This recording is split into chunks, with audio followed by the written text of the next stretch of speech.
that's in Morocco, everybody knows you. But when I take the chance and come here, nobody knows me. So Hmm. running those meet really like helps now.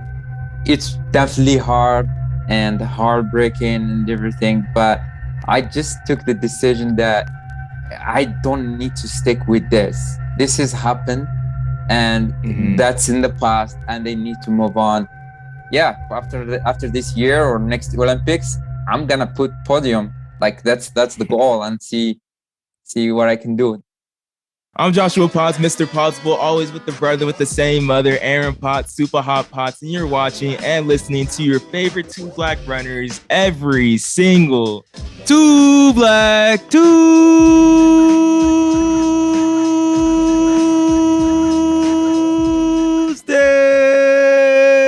Tuesday. Let's go, Joshua. We're back again with another amazing interview, and I'm super excited to introduce the athlete we have on to the world. People know of him, but Joshua, go ahead, call it out, let them know, bro. Like, this one's gonna be hyped, bro. I feel like we're definitely in that rhythm of the Two Black Runners podcast, bringing on guests and everything. So it really, really is exciting. But the person we got on today, Aaron, like, dude, we first seen this dude at Trials Miles, Kansas City meet, the first meet that we commentated, and we seen this man straight up dominate in the 5,000. The 2 weeks before that, he dominated the Trials Miles, Texas State qualifier, and since then, he's going on to bigger and greater things. But he's been doing it for a minute, and we're finally excited for him to be able to tell like a little bit of his story. Like previously, this past year, this man was sixth in the 3,000 meter at the World Indoor Championships. He's the fifth fastest Moroccan in the 10,000 meter history. This man is undefeated in NAIA cross-country competition, a seven-time NAIA national champion, and he's definitely who's that guy at the Trials of Miles and the Sound Running meet. Zouhair Talbi is joining us on the podcast. Zouhair, it's so great to have you on, bro. Just how's everything going right now? Oh, thank you so much for the introduction. I'm good. I'm right now in Flagstaff, just training, and I finally finished school, my semester, and um, I'm gonna be professional now. I'm just Hey. training and focusing for the big goal, which is the World Championship and some upcoming races as well. I'm sure a lot of people in the NAIA are happy that they're not going to have to race you in cross country. Someone else can finally win that title. But I was going to ask you, what's it like in Flagstaff right now? Like, we know Jacob is there. I don't know, Footsum is out there. Bowerman is there sometimes. Ryan Hall and his crew. You see Ches running around. What's it like training in an environment with just so many professional athletes all trying to get to the world championships? Yeah, definitely.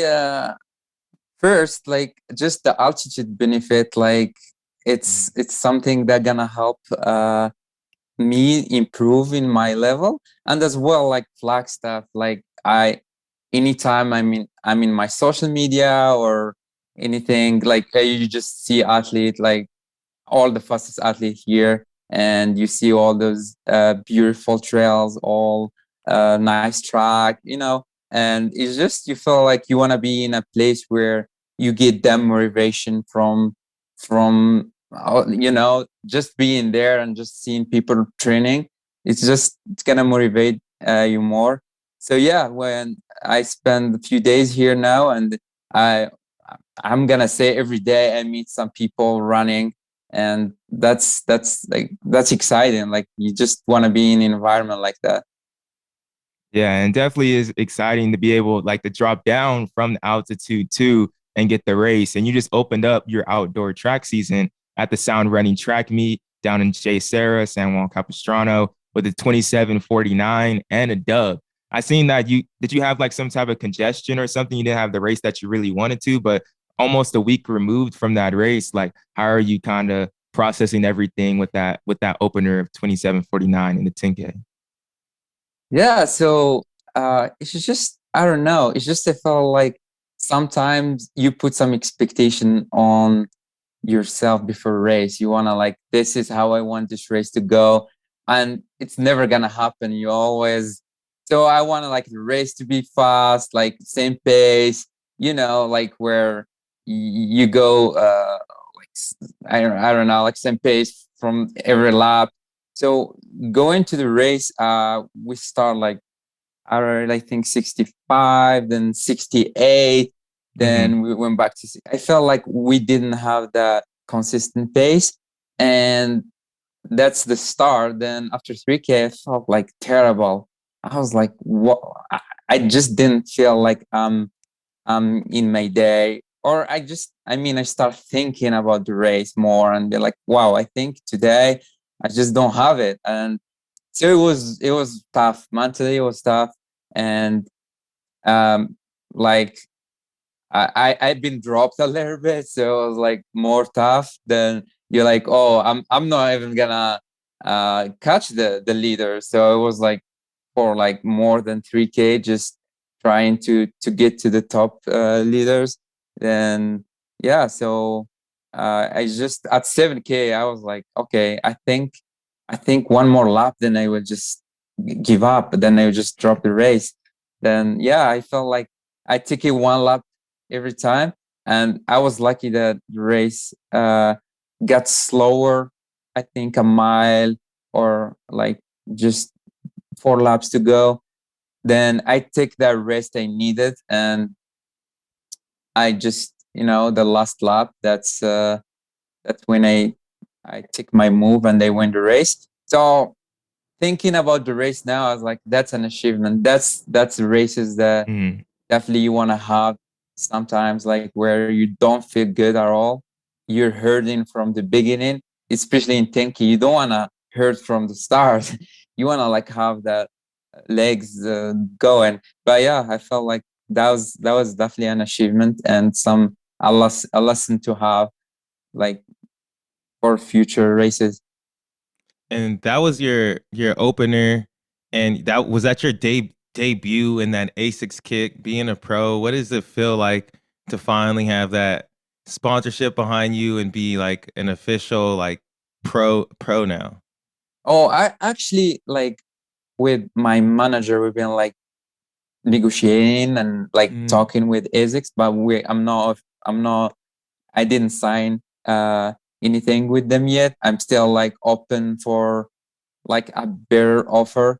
And but I'm officially like I'm not running for school anymore. So it's like I'm in that professional category, but I'm not signed yet.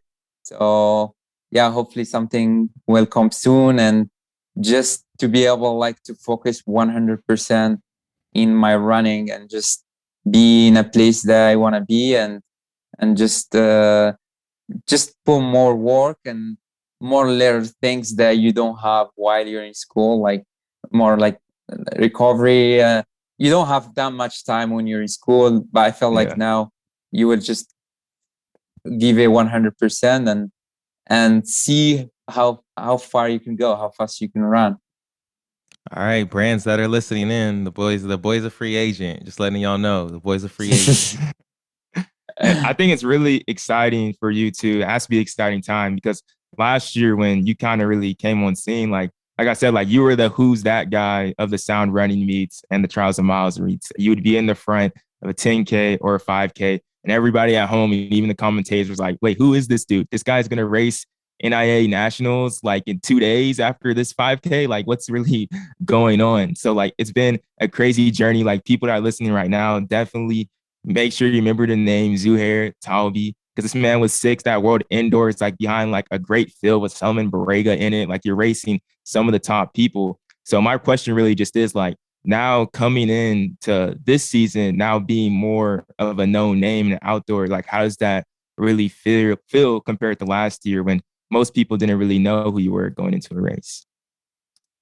Yeah, I just felt like it helps to have the people behind your fans knows you, and you like encourage you and want to know what you're gonna do. And I feel like you need the external motivation as well, like where people expect something from you. And yeah, and I feel like that's the goal.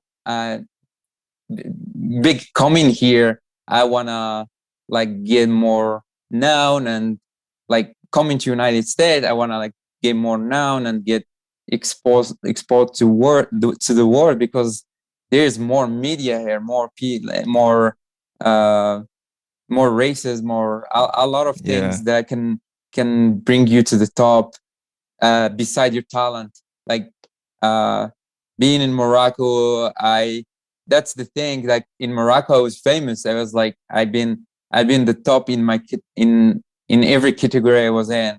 So like being in youth category, I was national champion. I I I 15 years old, 1 year of training, I run like 18 in 3K, and it was at the time like that's only like the those legends that pass in Morocco that run that time at that age, like 15, you run like 18. People expect a lot from you. That's in Morocco, everybody knows you.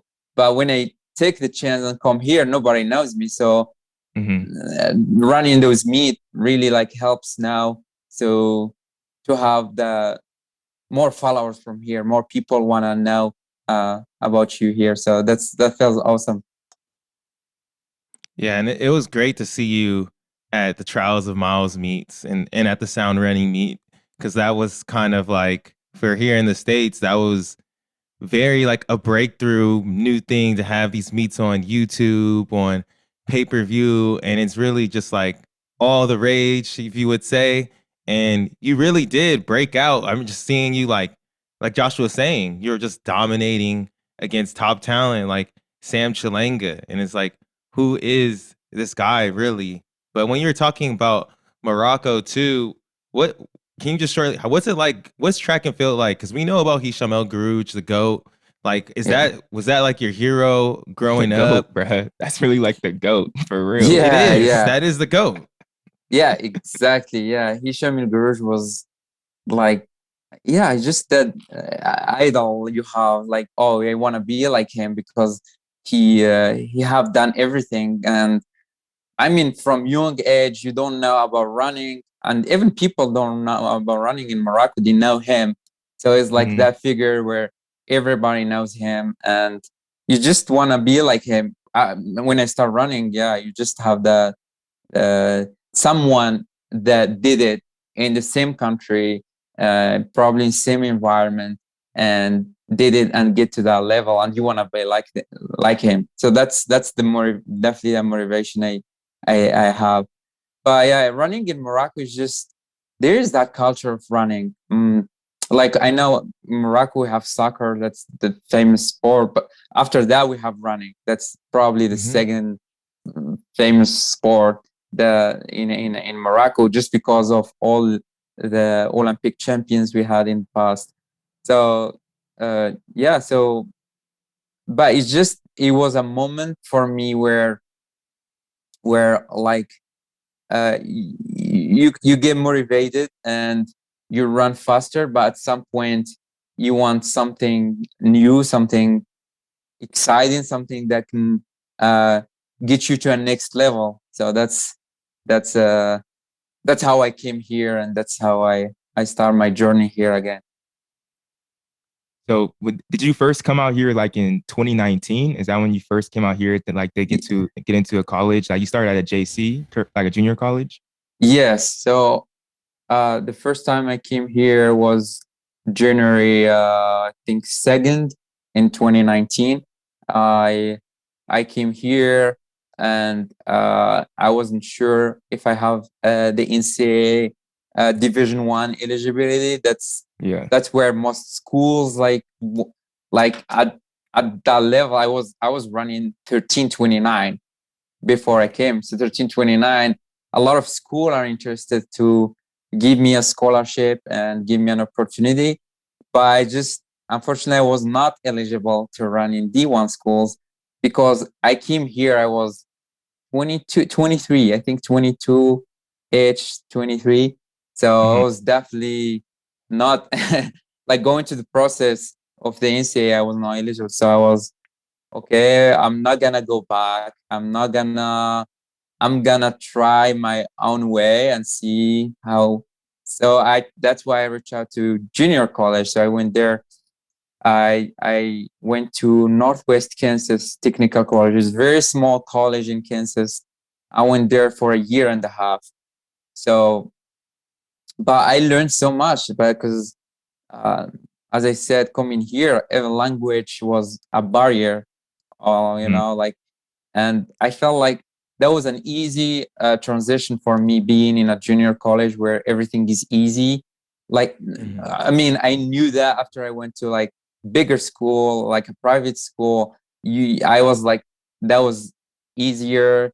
People can, especially a small school, small uh, classrooms. I get Yeah. more. I Attention. won't be. Yeah, and they won't be shy. Like, okay, I don't speak that much. I will not talk. So I had some friends that helps me through through the first year, and I keep improving. Yeah, so I went to junior college. Definitely was hard. Like, uh, and like in running wise, because it's just there's no much uh resources to be like to go travel to big races. Mhm. That year, the only big race I run was uh, Portland Festival at 10K, and actually was my PR at the time, running 28:02 in the 10K and winning that race. So that's I think that's the race, the only race I ran beside like some local or just Hmm. regional meets for school. Man, like you ran 13:29 before you came here, so you were already like really good. But why? Like, what was it about like the call? What's about the NCAA system, the college system, that you think was gonna like advance your career, or was it more so too like you wanted to come here and get like the education from the schools too? Yeah, that was definitely just the culture. I live in Morocco. Like it's just the culture that you meet a lot of people that they were so fast when you're young, and at certain age they are like they have no job, they have nothing. They give everything to running, but running didn't give anything back to them. Where like Mm. they've been left working Hmm. in a very small like label jobs where they get like like he been traveling around the world for running and being like a star, like being in a hotels and everything. But at the end, he has no degree, he has nothing, and Yeah. the system does not help you to be like, you're gonna get the job or anything like that. You just like get left with nothing. So I was like seeing that in front of me. I know, like, I don't want to be like that. I don't know. Things happen. You can get injured. You can, Yeah. Yeah. I don't know. So I just didn't want to take risk. I was like, I want to get the education. At least if I, if running didn't work, I will just have a job or something like that. A better job where you Yeah. need like a college degree. And also, I've been traveling a lot. And anytime I go somewhere, I meet new people. And the only language that you can communicate with them, if you just English was like that's like the language you need to know.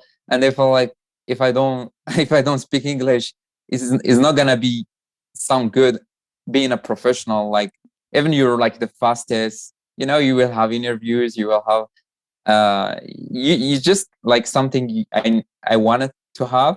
Hmm. So when I had the opportunity to be like, oh, you have scholarship, you will like you don't I take Mhm. advantage of that, being like a student athlete, having both at the same time. So yeah, definitely even I start this late at 22 years, but I definitely have my purpose. Like it's not like I know where I am. I'm in Morocco. I know people around me. I have a lot of real stories that I see in front of me. So I want to be like them. Like I don't want to be like them. So I want to get their like just their life after. Yeah. Yeah. I feel that. It's really right. Like definitely there's people listening. I don't know if like college kids and stuff. Like some like bro, we can be ungrateful at times. Like definitely the opportunities that are just like right in front of us.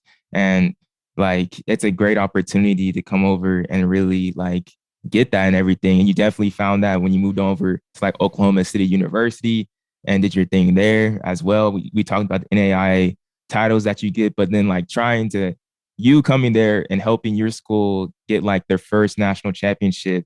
Was it the indoor championship? Like, what did that kind of mean? Like for you, like to come there and like this school gave so helped you so much, like get your education, all that, and now like to help them bring a title to for the first time.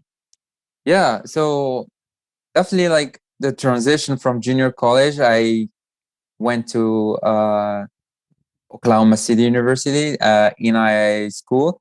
Definitely coming with all my times. That's for a lot of people does not make sense. Why some guy like that? He's fast. He's why look, if you're not eligible and in NCAA and you want to forward, you have the goal to finish school, you want that bachelor degree, and Yeah. it's not cheap, and you Mm-hmm. will have everything. That's people don't understand that in my school we have a coach. He's there for you. He's like there to train you. He's there to make sure you're doing everything right.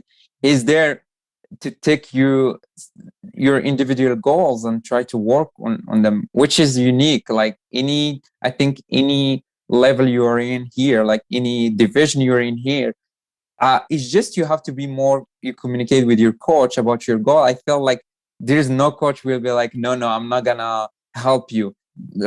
I, with my experience, every coach I had, they're really well, and if they saw you're like determined and motivated, they will just put as much as help as much as possible to get you in a level you want.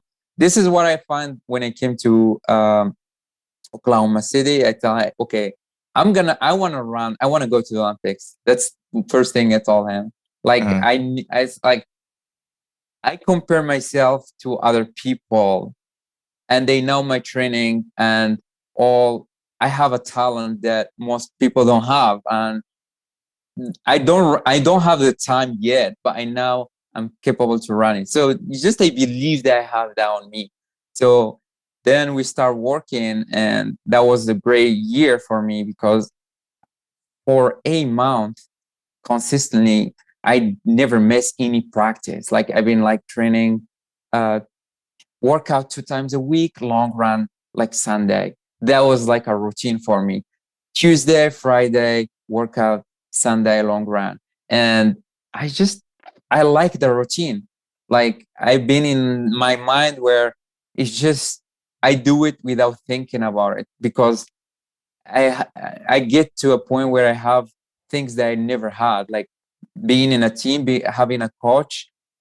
Because in my experience in junior college, the coach wasn't really like a distance coach. It was a sprint coach, so I was doing everything by myself. But like when you've been like a year without that, uh, that thing that people don't think about it, because if you have a coach, don't you don't know. But if you have a year without coach, you will yeah. know that it's very important. So when I had that, I was like, I didn't have to do a lot of work.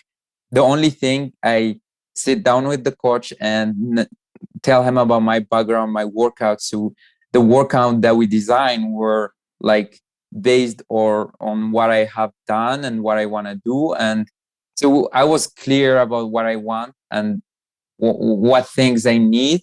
And he was helping with all his experiences. So I think that's the first thing I did. Then boom, I follow for I think more than 8 months just following the training. And I think 2 months after training, I did a time trial.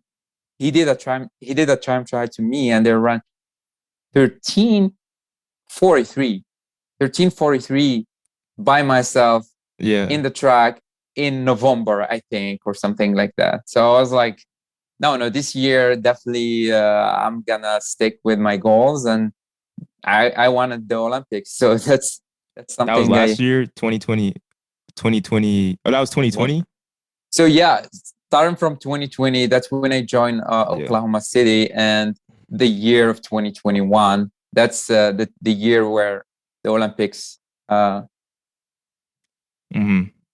That must have been crazy though, too. Though, like you joined the team, and like during. So did you join the team like during COVID, or like you're on the team and like Yeah, COVID hit and COVID hits?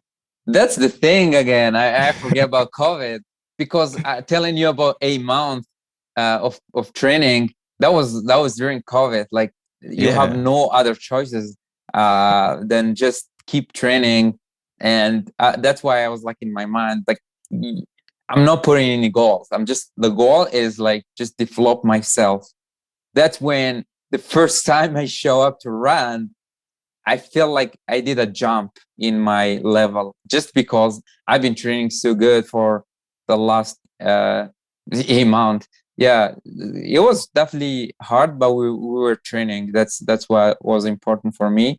But there's no much races, so we weren't racing that much until the tries of mile where we meet, like where I ran the 10K. That's the big meet that I ran Yeah. for a while. Dang, that That, all that, makes sense now. Go ahead, Joshua. I was gonna say from that though, like you doing those 8 months, getting that routine and everything, like you did reach your goal in a way. Like you qualified for the Olympic team, but then like ran into I don't even understand like how you got to the Olympics and then AIU like took it away because like you're not meeting the three tests of like the Moroccan anti-doping agency and everything. And like while you were there as a Moroccan Olympian, just which had to just be immense heartbreak. I just wanted to know, like, have you like recovered from that like situation and just moving on and everything, or is it still back in your mind a little bit of just dang, like So I missing that like Olympics? like when it happens, I will tell you what happened. But when it happens, I took a day by myself, and I was thinking, it's definitely hard and heartbreaking and everything. But I just took the decision that I don't need to stick with this. This has happened, and Mm-hmm. that's in the past, and they need to move on. And I felt like even the environment, like some really like good friends that and coaches that I talk to, they just, that there's a lot of races coming. Like, there's the World Indoor Championship, there's the World Champion. That's helps a little bit to think forward. But definitely, like, uh what happened is, like, uh I run in May. That's when I run the standard. Was May, I think, 14. Then when I run that time, the Moroccan Federation reached out to me and say, "Hey, uh, congratulations. That's good." And but they want me to know that there is that rule. So you see, so like, they couldn't do anything before until you run the time, which is I don't know. Like, there is that rule there, but nobody can invest or like say, okay, let's take 15 runners that they can run the time and start like doing the test, because all those tests will cost a lot of money. I think, I don't Mm-hmm. know how it works, but you don't want to do that before, until you're Until they know you got the until standard. you get the standard. So after I ran that, I went immediately to Morocco, and I meet the Moroccan team doctor, and I have that meeting with him, and he said, yes, you need like 3 doping tests, but the problem here, we can do it. You can get those in the last 2 months, but yeah, every between the test, it should be like 3 weeks apart. You will have a test 3 weeks, then you do another test. So it was like just timing wise. So when I get there, I start getting a lot of tests. Like, from the day I got to Morocco, I start getting a test. But the the doctors say, I'm gonna reach out to them and explain your situation, and hopefully they will just do an exception. This is what happened. Like, this is why I travel, because 1 week later, he said that the AIU, the AIU, they decided that it's fine. I can race even I don't meet that rule. Like as long as I get like some test. That's from him. So that's why I went focus on my training and do everything. So I got surprised 2 days before race. That's when it was a list online that a list online from them that 20 runners didn't meet the rule. Most of runners, I was the only one from Morocco, but there's from Nigeria, from Bahrain, from Kenya, Ethiopia. So that's the list, the countries that they have that rule. So yeah, so I don't know. I couldn't do anything about it. It's not out of my control, and everybody's saying they have nothing to do about it. So I don't know. It's just it was a heartbreaking at the beginning, but now I just felt like I can't stick with the past. I need something new, some new goals where I can. Definitely, the Olympics is every 4 years, and the last 2 months coming to the Olympics, I was really motivated and focused on my training. I hit like one of the best workout ever, like because I was in altitude, training high, living high, training low, doing everything that I can do to get that fitness I need. But yeah, that's was unfortunate. That's terrible, bro. For them to Yeah. tell you 2 days for them to tell you 2 days before, that is The funny that's part crazy. is I have my bib. That's the funny Wow, part. Like that's so bad. that because these two different organisms, like the NAIA itself and then the Olympics, like committee itself. From the committee itself, I'm eligible. I have my bib, everything, but they say no. So yeah, but I mean, for now we fixed that. After that happened, I start like the Adams, like the localization, and yeah, now they can just test me anytime, anywhere. So that's good for me for any future races I want to do. I can just go and run. Yeah, that's really I don't mean that doesn't make sense. That's just so tragic, But you got the world indoors, 6th place there, just the start of definitely something going forward. As we close out, too, I want to ask before we get to our next stop Oregon's segment about El Bakali as well. We talked about El Garouge earlier, but Bakali, like that's someone too that in Morocco that's doing the thing, Yes. Olympic champion in the steeplechase, just won the Diamond League Doha. But that was today, huh? That was today. But yesterday. just Yesterday, yeah. that was yesterday. Oh Yeah. shoot, Mhm. I'm getting That my was days mixed up. that was definitely a good race. Like he got the win just by a second. No, but a little less than a second. Yeah, it was definitely a win. So El Bukhari, it was is a good friend of mine. I we grew up like running together, like competing together. We're not running together, but we're competing together. And uh, I was as I said in young category, I was the national champion. So I always beat him in those categories, like in like junior category. But yeah, definitely it's just a matter of time when he starts showing his talent. I mean, we went to different path, but he really his coach was one of the good coaches in Morocco, where he believed in just the focus. So El Bakali was like he's determined. He's doing a lot of things that a lot of guys don't do, which is just give everything to running and focus and stay in one place.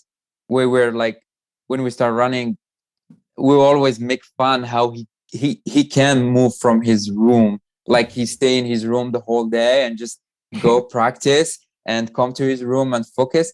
But yeah, that's what works. Like you need to be so focused in you don't have to have fun while you're really like uh have a big goals. So is someone who works really hard and everything now his hard work showed now. So That's good, and it's inspiring as well when you know that somebody that you've been running with and competing with is like in a high level. So it's definitely inspiring. Yeah, that's tight. That's tight, man. Being around greatness when you're young makes you feel like you can also strive to great things, and to see people that you're young do great things, I like I can be there exactly too. And we're hoping that you're gonna be great, but we gotta pay some bills real quick with our next stop Oregon segment this summer. You already know. 2000, the world's best track and field athletes will compete for titles at the first ever World Athletics Championship on U.S. soil. For preparation to the World Championships, we have our Next Stop Oregon segment where we focus our attention on the world stage. Like, we're hyped. Next Stop Oregon is coming up. You guys can get your tickets for the World Championships coming July 15th to the 24th in Eugene. But we got some questions, Zouhair, that we want to ask you just for with the World Championships coming up. What do you feel like with your chance to possibly compete this summer in Eugene? Do you feel like Oregon 22 is really like your comeback? You feel like it's a redemption story for you? Or is it a journey to the top, to the podium? And those kind of contexts, how do you feel like World Championships means to you?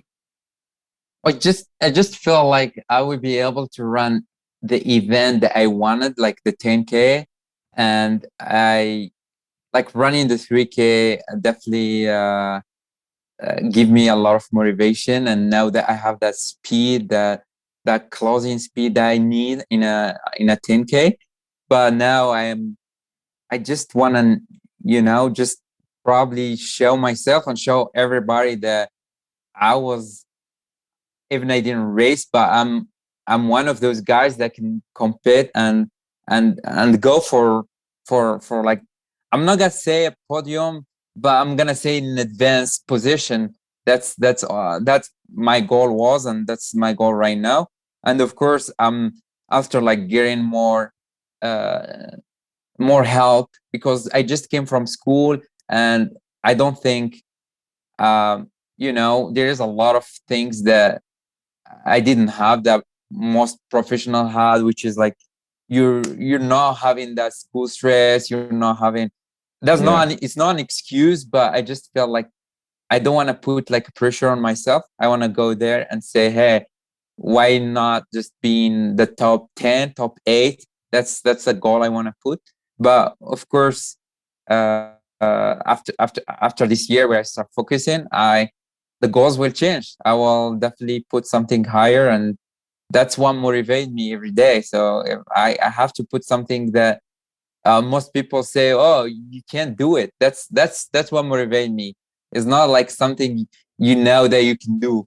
It's like something you hesitate to know. Like, I don't know. That's something that can motivate me more. Which is, For sure. if, yeah, after this year or next Olympics, I'm gonna put podium. Like that's the goal, and see what I can do. That's if you see me training. Oh, he's training. He wanna be in the podium. That's Want to be champ. that's That's what yeah.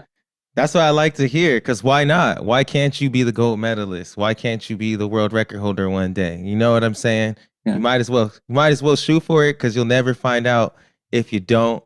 But also, the world championships being in America, you being a free agent, you know, it's a good opportunity. It's a good opportunity for you to put yourself out there. Is there anything, and you went through so much just to get to the States, get your education. Does it feel special that the world championships are in America this year too?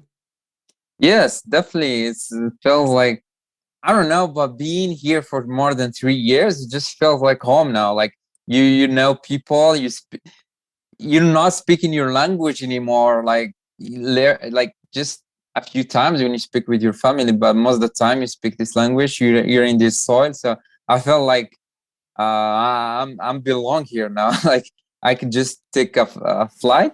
And one thing that we had last year, which is like the time zone. When you travel, like for example, to Hmm. to a different country, everything changed. You're so worried about that change of time zone. You have to be at that time. You have to. I don't have to worry about those things now. You're just gonna travel, and the time zone will be uh, 2 hours or 1 hour the most. So I think I think it's special just to run here.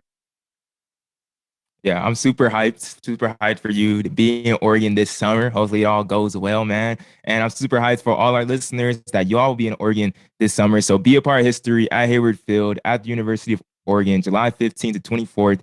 Get your tickets now at worldchampsoregon22.com. Next Stop Oregon. It's going to be super, super exciting. Now, as we come out and about to close out the podcast and everything, we always like to ask this question to Zouhair, any guests that we have on, like, because sometimes we don't know who we get. And you plugged in on Flagstaff now. You know a lot of pro athletes. You starting to get to know them. Who should we have next on the podcast? Who would be a great person to come on the Two Black Runners podcast? That's, I don't know.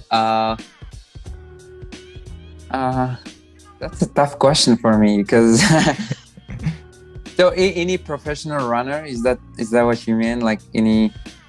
Yeah. Or coach, Okay. you know, anyone. Do you guys had Ryan Hall? We talked to Ryan and Sarah once before. Oh, okay. So,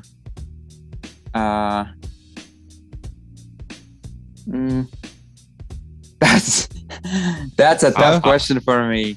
Okay, I don't know. I'll I take don't have Ryan, any. I don't have any name in my mind, but yeah. You're You could good, get though. Ryan on. We could run it back with Ryan. Ryan Hall was a great interview, a great Yeah, guy. it's definitely. Yeah, I meet him a couple times, and it's always good to hear, somebody who did great things in the sport and is a coach, so he's like has the combination between his experience and like coaching. So just always exciting to hear somebody like that. Have you, since being here in America, have you picked up any are you a American sports fan of like basketball, football, or like any American hobbies or anything that you kind of picked up from being here for so long?